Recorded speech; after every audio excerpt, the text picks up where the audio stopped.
Okay guys, here's the breakdown on the WL toys that went in the water. I thought I'd just capture it so that I can see how things go back together. Um, I had to take it all apart. I've got quite a ways to go because I got to take the diffs all apart and all that stuff. So motor, I don't know if it's any good anymore. I'm sure it's not, probably. ESC, of course, is not good. Servo, I don't think is going to be any good.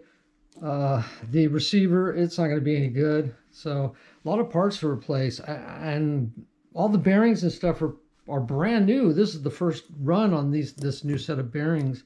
So I don't know, but at least I'll know how to put it back together, and I can give you guys a little warning. Sand is a lot of fun, but man, the wet sand, that gets into every little crevice and everything. I mean, it gets into everything. And the only way to get it out of there is just to break it down.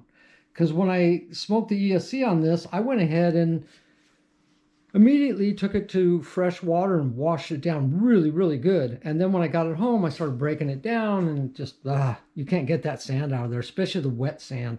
But anyways, that's just my little reference video.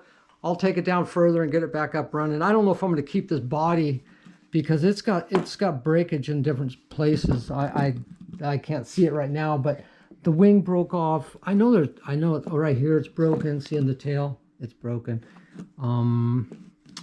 But I could probably get it all back together. It's just such a pain to take this thing off just to get access to the motor and ESC and stuff if you want to do a replacement. Now this motor, just out of curiosity, is a 4300 kV. No wonder the thing screams, man. It really screams.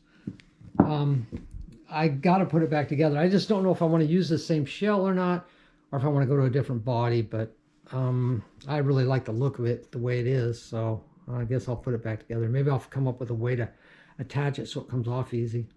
But yeah, there it is, broke down, just for reference, so I know how it goes back together. All right, signing off. Thanks for watching.